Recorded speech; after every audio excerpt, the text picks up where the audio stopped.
What's going on, everybody? Welcome back to the LTQ Wrestling Podcast. It's been a minute since we've done a podcast episode. I've usually just been watching some of the shows, uploading, videos talking about what's been happening.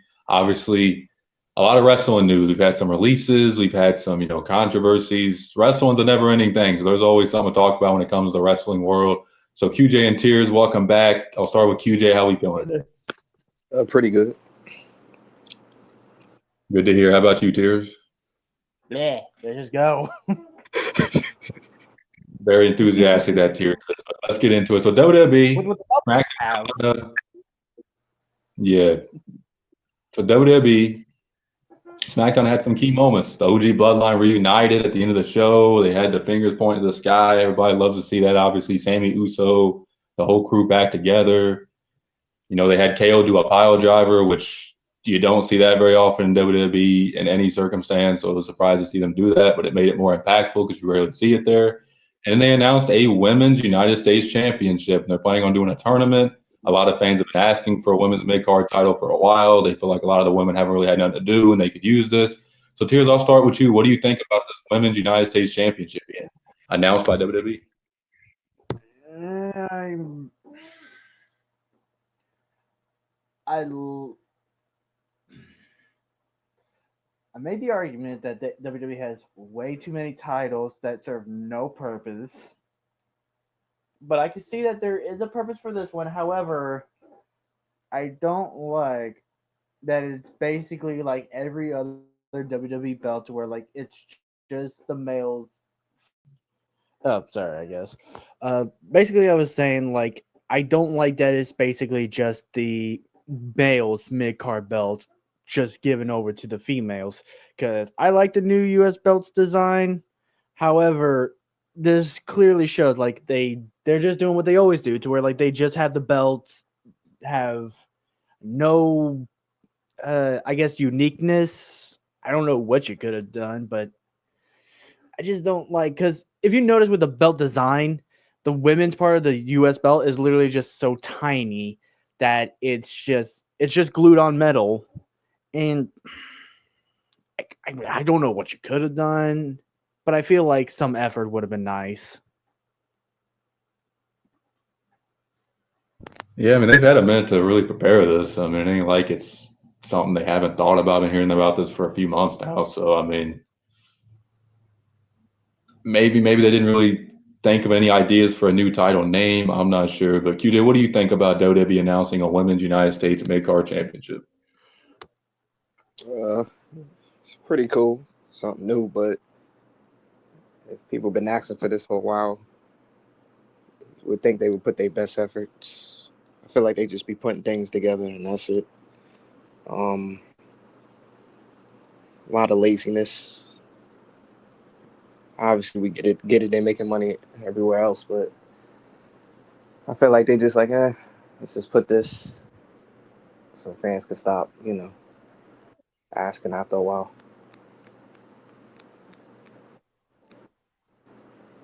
Yeah, I mean, it didn't really feel like anything. I mean, when I saw it, I was like, that's the women's mid-card title. It's a U.S. title for women. Like,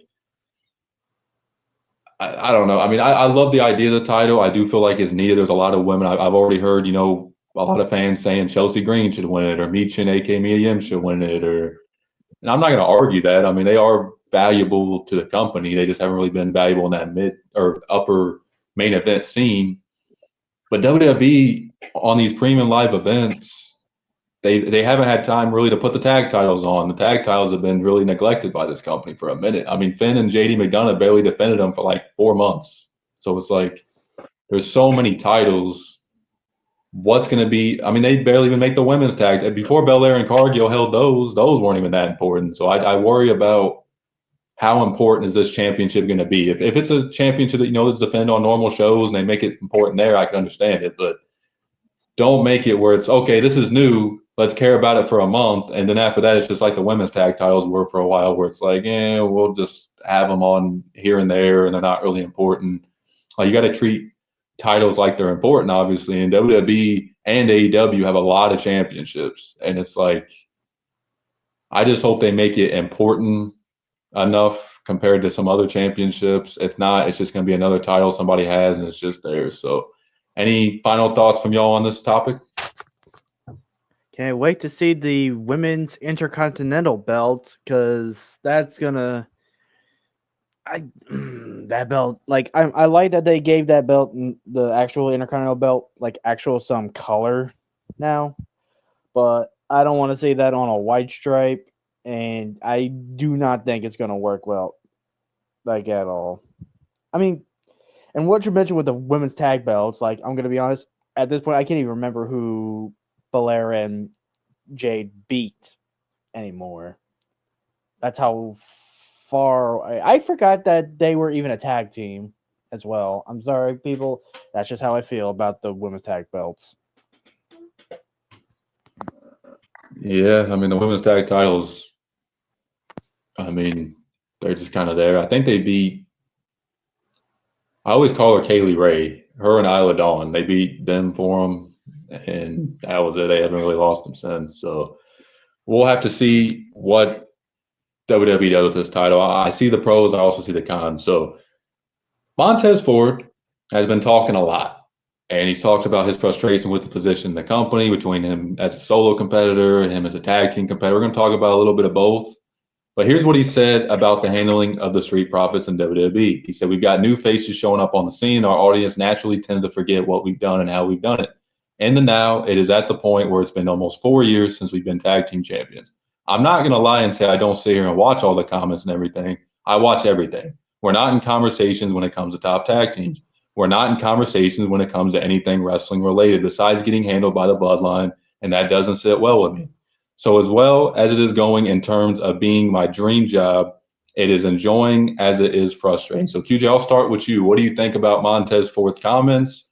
Do you think the Street Profits could be booked a little better? Do you think it's time to split them up? Do you see Montez as a solo competitor? What do you think, or what do you think about his frustrations? I get what he's saying. I honestly forgot they was in the company. I haven't seen them on TV in so long. Um, I mean, they was good tag team champions. I feel after a while when you're in a group, you want to split them up after a while, especially if you don't got nothing going for them.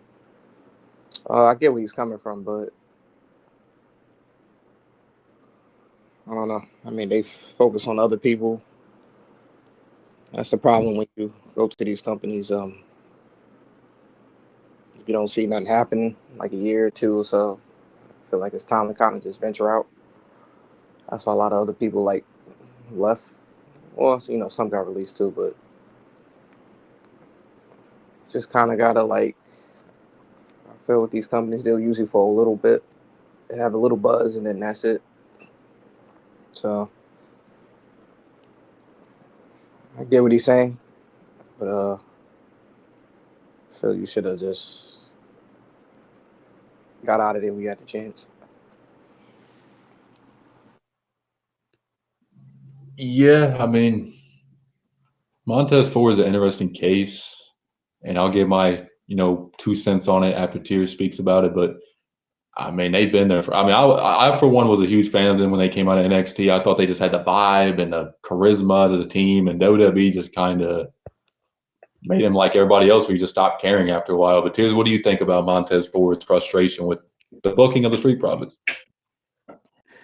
I mean, on one hand, I get it because like I was thinking about it, and I realized like they have been in the company for a long, long time, even before like they were the Street Profits. Because I remember seeing early NXT stuff, and Angelo Dawkins was just a there person. I believe he was a jobber at one point for Samoa Joe when he was there.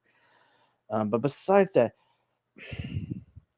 I get the frustration. However, you also got to realize like, yeah, you kind of were just sidelined for the Motor City Machine Guns. However, you got to realize it's the Motor City Machine Guns. Like that conversation to where like we're not even in the top 10 tag teams discussion. Unfortunately, the people that you're comparing, and I don't know if he's or not, he could just be speaking just in general. Machine Guns are in that conversation, and this is going to sound really bad to say, but if I was the booker, I'm prioritizing the more popular guys. I am Really sorry about that.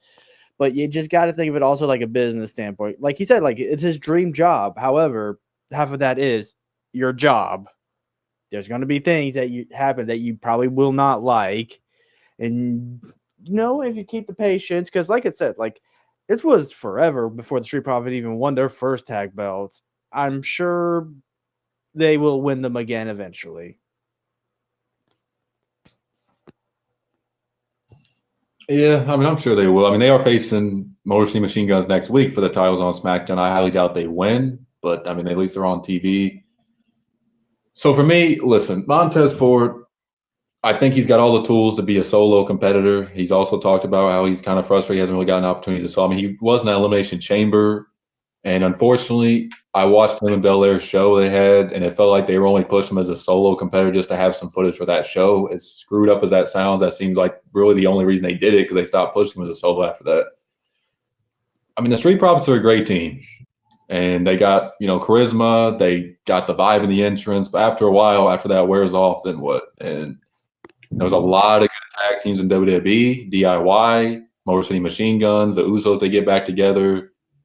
I think Finn and JD are a pretty good tag team. Like, there's talent. And the Street Profits, unfortunately, they tried the group of Bobby Lashley, and B-Fab's still their manager, and that didn't really go anywhere. I think Lashley was frustrated with that as much as he is. And sometimes, changing of the booker really hurts you. And I think Triple H becoming in charge has really hurt the Street Profits. It's just unfortunate. Not every booker is going to see the same way. I do think Vince featured them more and tried to do more with them, whether you like Vince or not. I mean, he did try. Triple H just seems like he's just, for some reason, just not really into this team. I don't know what it is. It's just maybe he's just seen all the success and is focused on other things. But I mean, and this is just me speaking from my point of view, I feel like Montez Ford sees his wife, Bianca Belair, having so much success. And not that he's jealous, but he's like, man, I wish I could have some of that solo success as well. And he even talked about it a little bit. So I don't know what the future holds for Montez Ford. It's tough for him to leave when his wife's one of the top women there, even though they're, their own people and everything. But I mean, it's hard to leave your spouse, especially when you all are on the road together. So I don't know if he'll ever consider leaving. And even if he does, I mean, is any other company going to look at Montez Ford and go, yep, that's a world champion right there? I don't know if any company would. So we'll have to see. But any final thoughts on Montez Ford before we move on? Nope. I got nothing, because like even like outside of WWE, I'm like thinking of other companies. I was like, I feel like if we were to do this typical TNA thing, like just say, oh, go to TNA, you could probably do better there. I'm just feel like that's kind of old TNA like mindset type stuff. I'm just like, I don't know about that. Maybe MLW, maybe. So, if he does go anywhere else, I'm saying that company. Yeah, we'll have to see. And then whatever he plans to do, listen, just because WWE's your dream job doesn't mean you're always going to love it there. I mean, not everybody can start. So. Keep that in mind. We didn't even bring him up at all. Yeah, I mean, you said Angelo Dawkins ever brought up at all? Yeah, because his tag team partner, I'm just like imagine how he's feeling about this. Like, he probably is feeling either the same, or he's just like, bro, just calm down, just hold up. Like, I don't know how he. Well, unfortunately for him, I'll be honest. If they split up as a tag team, Angelo Dawkins probably doesn't have much of a future. And that's not hating on the guy. I think he's put in a lot of work to improve his wrestling ability, and he's not really bad at all. It's just I don't really see them pushing him really anything. So that's unfortunate for him, especially how long he's been there. But we talk about this next guy, Baron Corbin. He was there for 12 years, and they're not renewing his deal. And Baron Corbin, listen, everybody has their opinions on his WWE run. Some hated Corbin's guts. Some actually liked him. There's a lot of mixed opinions on Corbin's WWE run. He was in NXT. reinvented his whole character, really reinvented himself. They called him back up and put him in this tag team with Apollo Crews. And no offense to Apollo Crews, but when you get put in a tag team with him, it's pretty much your death sentence on the main roster, if we're being honest. And Corbin didn't want to do it, but they convinced him to. So, Tears, I'll start with you. What do you think about Baron Corbin leaving WWE in his overall run there? And could you see him still doing wrestling after this? I'm going to be honest. I was actually pretty shocked to hear that Baron Corbin was released because, I mean, yeah, his main roster run isn't really anything to memorable. I don't know if that's the right word because he did a lot in the main roster. 2 Money in the Banks, a U.S. title run, a quote-unquote authority figure storyline, which those are pretty big for WWE. Like, he did a King of the Ring. I'd like to add that too. And plus, let's not forget his moveset, like his more memorable moves, like the Deep Six, End of Days, his misdirection lariat. Like, he had some really, like, fun to watch stuff. So, but nothing's going to be his NXT stuff because even before he got called up, he was doing great, like being I guess you could say the wall for new signees because he was always fighting like the indie darling type people. He fought Austin Aries, he fought No Way, he fought Hideo, he fought Finn. I'm not too sure about that one. He might have. Don't quote me on that one. And when he came to the main roster, yeah, he was cool at first, but then he got the dorky gimmicks like King Corbin, Happy Corbin, Constable Corbin, that type of stuff, and it just went downhill. But then he went back to NXT, and he became who we all like to see as, especially when he had like the fun tag team, the Wolf Dogs, one of my top 10 favorite NXT tag teams for just how silly it was.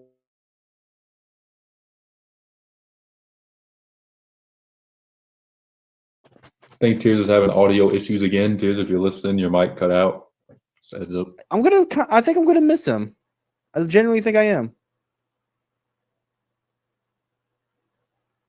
Yeah, I mean, he had some good moments there. I mean, he's a heck of a wrestler. His moveset is literally like a video game. But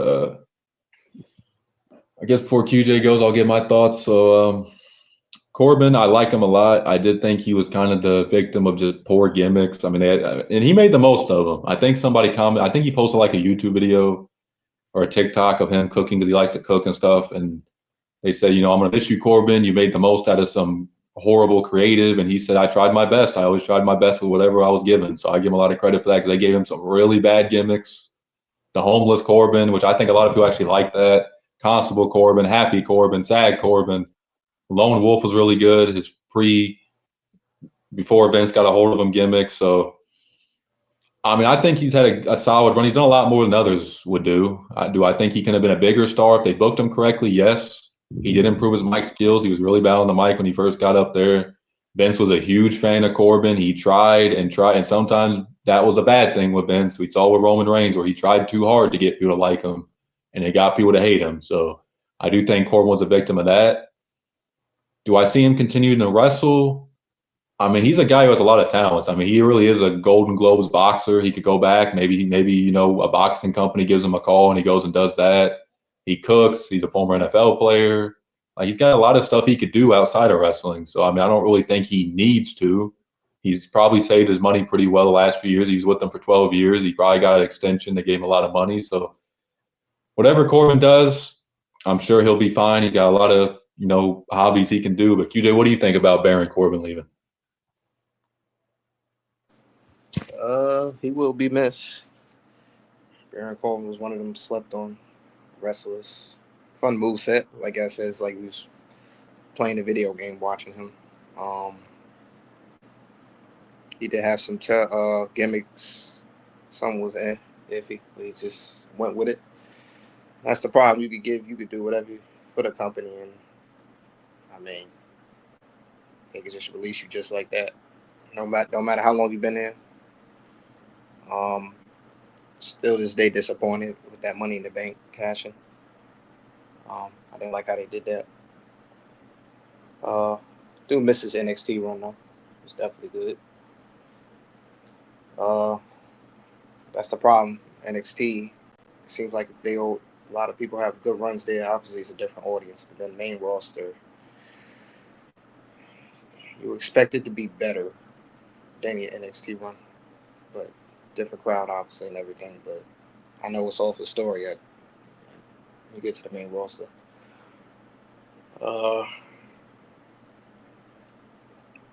Yeah, sad to hear that, but I feel we'll be seeing more throughout the months.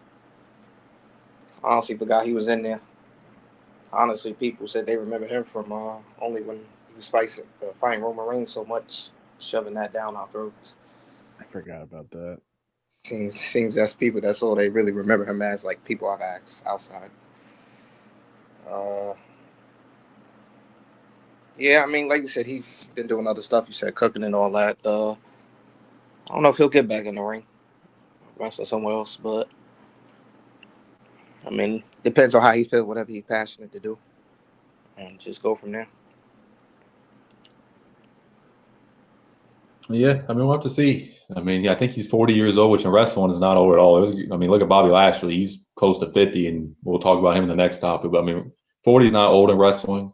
Corbin's a safe worker. He's got a safe moveset. And I didn't know this until I read the other day. The only person to ever kick out of the end of days in WWE was Drew McIntyre. I did not realize they protected that move so much. So that's kind of cool to hear. But yeah, Baron Corbin was a cool guy. I think he was really well liked backstage. A lot of people vibe with him well. And he's one of them guys, you gave him anything and he tried to turn it to gold, and not everybody would like to do that.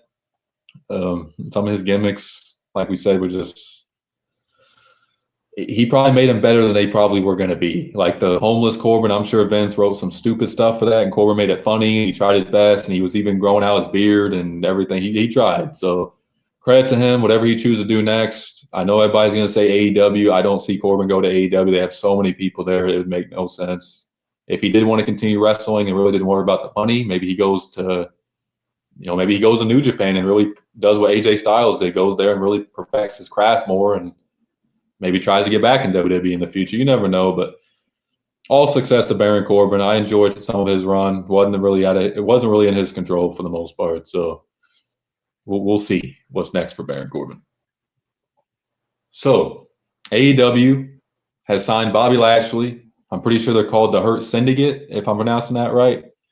Him, MVP, and Shelton Benjamin, obviously. Oh, go ahead, Tears. Is that what it's called, Hurt Syndicate? I think. I believe so.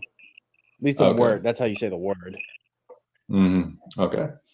Well, Cedric re-signed with WWE, so he's not going to be a part of this. They've been teasing Ricochet potentially joining this group, which he was originally supposed to be, as we talked about before on the podcast. He was considered to be in the Hurt business. They've been teasing him getting recruited. Leo Rush, I think tonight, wanted to be in the group. So they've been trying to recruit maybe that Cedric replacement.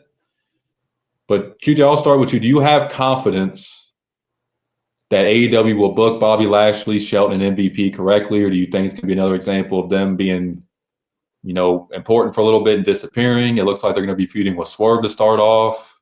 How confident are you in Tony Khan and AEW's creative to book Bobby Lashley in this group successfully?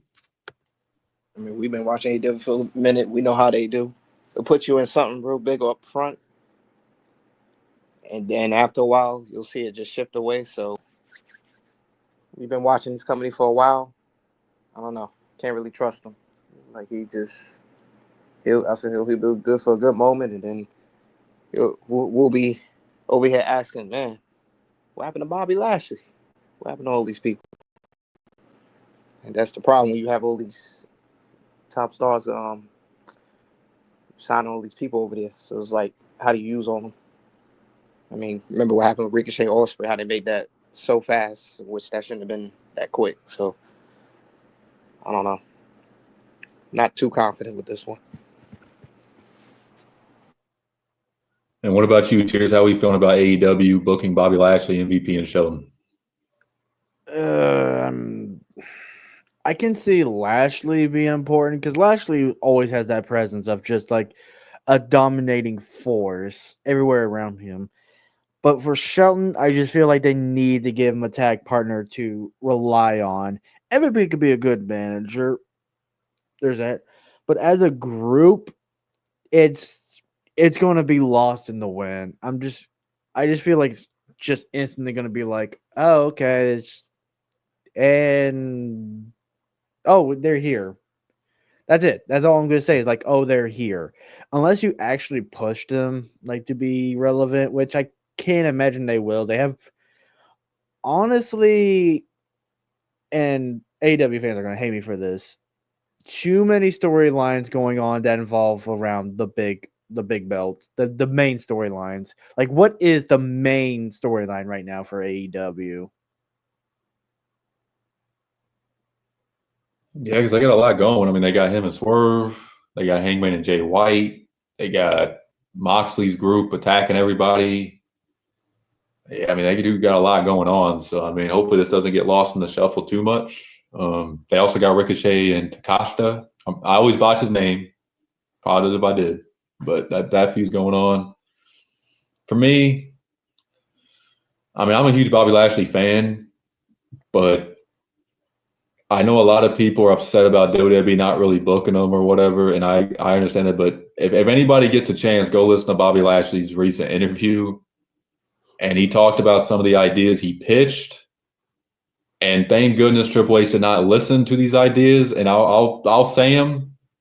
Pretty much, he wanted Gunther and him to have a feud, and he pretty much wanted Gunther and him to kind of have a racial feud. Oh God. And I think I'm not gonna try. I'm trying not to paraphrase like too badly here, but pretty much he's wanted Gunther to say, "Well, why are you getting an opportunity or something?" And then he wanted like Lashley wanted to do this and pretty much make like a kind of a. I think most of know what I mean with Gunther's heritage and everything. So it was, yeah, not a good idea, especially on a WWE program that will never get approved ever. Nope. Well, it was approved for Booker T and Triple H, but here we are now. Yeah, but thank goodness they didn't go back to that. But for me, with Bobby Lashley and AEW, like I like the Hurt Business. I do feel like WWE didn't really use them like they should have been used. They were a great group. Lashley was world champion, but that was after, and with AEW, really the only thing I've enjoyed recently is some of the matches. Even some of those I get pissed off in because there's guys getting up from everything and kicking out of all these moves, and it's just like, man, like It's getting ridiculous. it is, and it's Tony Khan needs to get better at making matches and moves mean more because I mean, Adam Cole kicked out of Malachi Black's black mask and just a normal Dynamite or Collision or whatever it was on, and that was it. And it's like, got to make some moves mean more. And with Lashley's booking, I just don't have a whole lot of confidence. Yes, he's facing Swerve, and Swerve's one of the biggest baby faces there. Well, Swerve don't consider himself a face or a heel, but you guys know what I mean. But after this, it's going to be like with Ricochet. Then what? Who's he going to face next? Is he going to be a main event star there? Is he just going to be another guy who shows up whenever and does whatever? Like AEW just – I get Tony Khan wants to be a good boss, but I think it's time to start releasing some people. I know he doesn't want to do that, but, I mean, you're not using these people and you're just using money on people who are just sitting and catering. Like, that's one thing I'll give WWE. They weren't using Tegan Knox and Indy Hartwell that much. Yes, Indy Hartwell was on TV, but, I mean, how – much was that going to last? They get rid of them because if you're not going to use them and you're paying them, what's the point? So Tony Khan needs to do that. But in terms of coming and booking Bobby Lashley's gimmick better or his character or just whatever better, I don't have a whole lot of confidence. I feel like it's going to be another Miro situation where he's dominant for a while, he loses, and then it's just like, okay, well, we don't really know what to do because AEW, Tony Khan has said it. He don't book long-term booking. It's all week to week, and that's horrible for a booker to say that. So I don't even think Tony Khan knows what the hell he's going to do with Lashley in a month from now. So it's any of our guesses what the plan is going to be with him. I hope the best. I'm a big Bobby Lashley fan. I've always enjoyed his work. But we'll just have to see. So any final thoughts from y'all on Bobby Lashley? Can't say I got anything besides hope that it's going to sound bad, but hopefully they focus more on Bobby than the group as a whole. Yeah, hopefully. And Sheldon had some good matches there. I mean, him and I think it was Leo Rush maybe had a good match. It's been a few matches he's had, but Sheldon's looked good. He can still work for his age, so it's always impressive. So final topic, the OG Bloodline. They're back together. And I saw something on X or Twitter or whatever you call it the other day. Top 10 best-selling apparel on the WWE shop. And 9 out of the 10 right now are OG Bloodline. I'll go through them real quick. 1, Roman Reigns. 2, Roman Reigns. 3, Jey Uso. 4, Jey Uso. 5, Jimmy Uso. John Cena farewell tour T-shirt is the only one not Bloodline related. You got Jey at 7, Jey at 8, Reigns at 9, and Jey at 10. So Jey and Roman Reigns are dominating the merch sales right now. I mean, it is ridiculous. And it just shows how over they are right now. But Tears, I'll start with you. Does this surprise you that the OG Bloodline is dominating the sales this much in the WWE merch? I mean, not really, because even before like Roman Reigns came back with the OTC shirts, which honestly they do look kind of cool. I'm not gonna lie. Jey Uso was the top #1 seller. So honestly, like if we think about it, it's just instead of thinking of it just like OG Bloodline merge, think of it just like all three of them separately. And 2 of the 3 are still like more than likely the biggest names. I mean, Jey Uso by himself is the #1. So really it's just putting them all together, that's just asking for an overpowered merch selling group. Like, if anybody is surprised, I'll be surprised that you don't realize that. Or I don't know how to word that without coming off insulting. But you get what I'm trying to say. It's not surprising in the slightest.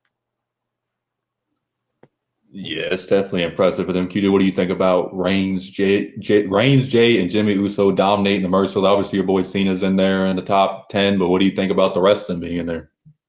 So for me, the OG Bloodline is over.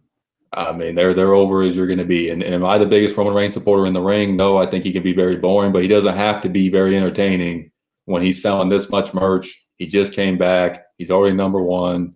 Like, that's impressive. And I don't think it's going to stop. And if they make Sami Zayn Uso or a Sami Uso shirt or whatever, I feel like that's going to enter the top 10. Like, can the Bloodline story, do some fans get tired of it? Yes. Do some fans love it? Yes. Is it going to drag on for it feels like eternity? Probably. But as long as they keep making this much money off their merchandise and people are invested, because I read a lot of comments, most people only watch SmackDown for the Bloodline related stuff. It sucks for people to say that because I feel like there's other entertaining stuff on SmackDown, like KO and Randy and the Motor City Machine Guns, and Tiffany Stratton's been pretty entertaining on that show. But people love the Bloodline, and I mean, can you blame them? I mean, it's an interesting story. It's probably one of the best stories, if not the best story WWE's ever had. So I mean, sometimes companies overmilk something if it's working, but right now the Bloodline is not being overmilked. It is working. They don't even have Paul Heyman back yet. Jacob Fatu is looking like an absolute star on the other side. Even Solo has actually started to impress some fans with his humor. He's actually been kind of funny in some of his promos. He's been showing some of his like funny side. So I think this has really benefited everybody. Even let's be honest, even Tama Tonga and Tonga Loa are more relevant than they probably would be if they weren't in the Bloodline. Like, they're even more important, and people love, them doing that yell thing they do and everything. Like, it's benefit everybody in it, whether you like them or hate them. And listen, WWE, it's a wrestling company, but it's also a money making company. And if you're a group like this who's going to make them tons of money, they're going to push you to the moon. That ain't just a Vince thing; that's a business thing in general. So credit to all 3 of those guys, and just keep going. I think the War Games match is going to be interesting. I did hear a lot of fans think that Solo botched when he said there's 5 of us or whatever. I do think there's a possibility of them adding a 5th member to each team. Maybe it's Umaga's son, Zilla Fatu. I think that's how you pronounce it. He's on the indie scene right now. He's talked about a lot how he wanted to be in WWE. I've heard The Rock's name thrown around. So there's a lot of possibilities for that match at War Games. So, QJ, are you back yet with us? Yeah. Okay, cool. What are your thoughts on the Bloodline being 9 out of the 10 of the top merch sales right now in WWE? I mean, I'm not really surprised. Been pushing this Bloodline story years now. It's been working, obviously. Remember, the more money is coming in. Like you said, SmackDown, that's all people really want to watch. Tune in to see them. I mean, there's, like you said, there's other things going on. I get it. Everybody like Roman Reigns. A lot of people saying they want champion again. So some already tired of the Cody Reigns run. Cody Reigns. Cody Rose, my fault. Cody Rose of it. Sorry for that. Yeah, I mean, like I said, I don't got nothing against Reigns. It's just I feel like in his matches they give him all the time in the world, but he don't really showcase too much. That could have been from someone else, Tom.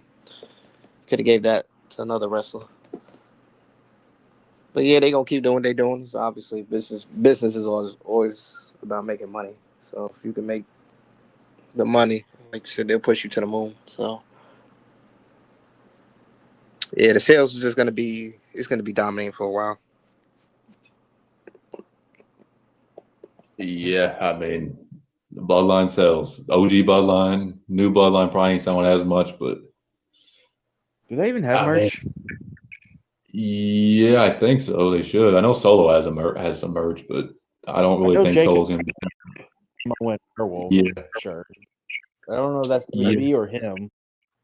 might be him, but they do call him the Samoan Werewolf, so maybe they'll make something. Like maybe it is a shirt. I don't know. I'll have to check WWE shop, but I mean, we'll have to see how this. I know Paul Heyman's going to show up soon. I know fans keep asking for it. You know, Paul Heyman's probably the greatest top two manager. I know some say Bobby Heenan. You could definitely debate, but he's definitely top three managers. So I'll love to see Paul Heyman back. He's always great. Any final thoughts from y'all before we wrap up this episode? Dave Meltzer's comments. Yeah, I don't have the exact quote, but if anybody hasn't heard, Dutch Mantel has unfortunately been dealing with health issues, and him and his wife both, and they are out of money. And you know they've been asking for donations, and I don't want to get the story wrong here, but I know that Dutch Mantel's criticized Tony Khan before, and I'm pretty sure Tony Khan made a donation to Dutch Mantel along with Chris Jericho. And Meltzer and I think Alvarez were talking about it. I don't have the exact quote on me, but pretty much Meltzer brought up how Dutch Mantel criticized Tony Khan, even though that had really nothing to do with the health thing. And a lot of people were upset and just PO'd at Meltzer. And it's usually the case. Meltzer has a lot of stupid stuff he says, and he's very biased, and he's just unfortunately that's how Dave Meltzer is. And I think a lot of people are PO'd because it had nothing to do with Tony Khan making a donation. It ain't like Dutch Mantel hates Tony Khan. It's just you're going to give your honest review of the product. That's just reality. Any podcast or media member or whatever hopefully gives their honest take on stuff. AEW has some problems, and I'm sure Tony Khan. I think Tony Khan said he listens to Cornette sometimes, and Cornette does not hold back at all on his opinions on stuff. So I think Tony Khan appreciates everybody's opinions, and it was awesome of him to make a donation to Dutch Mantel, who's a legend in the wrestling business, who's I think in his early 70s or mid 70s. He's had a lot of health problems over the last year, and hopefully we see him back on the podcast. But if any of y'all have any comments on that, feel free to say. If you don't, it's cool. But that's pretty much what the criticism of Dave Meltzer has been about.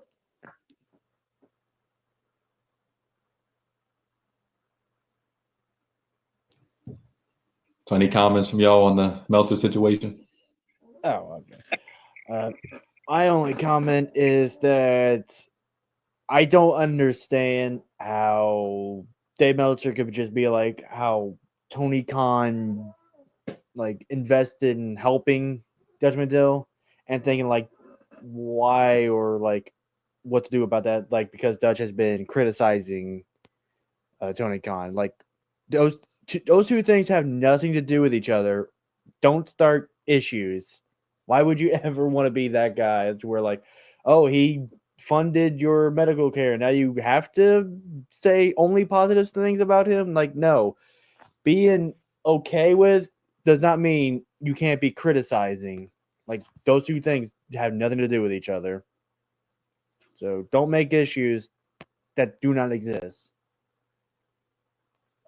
Yeah, it's definitely Meltzer stirring up something. I don't really get why. And I think Dutch Mantel's co-host James pretty much said, like, this is his advice for Tony Khan: stop associating with Dave Meltzer. It's not good for your company. It's not good for you. And I can't really disagree. Meltzer says a lot of dumb stuff. So, I mean, yes, Meltzer defends AEW. Sometimes it's just ridiculous how much he does, but I think he's kind of hurting AEW more than helping with some of the stuff he says. So, with some prayers up for Dutch Mantel and his family. I enjoy watching his podcast. I enjoyed his work in WWE. I haven't really seen a lot of his work outside of WWE, which I probably should, because I heard he was actually really good back in the day. I've seen some of him talk about the clips, but I haven't seen a lot of his work. But he's a legend in the business. QG, you got any thoughts about this whole Meltzer situation? Keep your comments to yourself. Stop being a hypocrite. That's all I gotta say. I do want to Agreed. point out that Dutch Mantel was the person that trained Stone Cold. Mm-hmm. Yeah, he was. Yeah, he's had a huge mark in the wrestling business. I know a lot of people probably not know a lot about Dutch Mantel because he wrestled a lot before our time, a lot of us. But I I mean, actually he's met had him like on one of his indie wrestling matches. Oh yeah, you did. Yeah, that's awesome. Yeah, he's a legend, man. I mean, I like Dutch. He was Zeb Coulter in WWE for anybody who didn't know that. And I think he can't even really walk anymore. I think he had like I think he broke his leg or something a few years ago, or hurt his leg really bad. So he's really been struggling with the health Put through the issues and ringer. yeah. So I mean, prayers up for Dutch. Hopefully you guys enjoyed this episode, though. I'm trying to do them once every month or two. Ain't really doing them every week like we used to. Don't really see a neat reason to, but hopefully you guys enjoyed. Make sure to like and subscribe. Peace.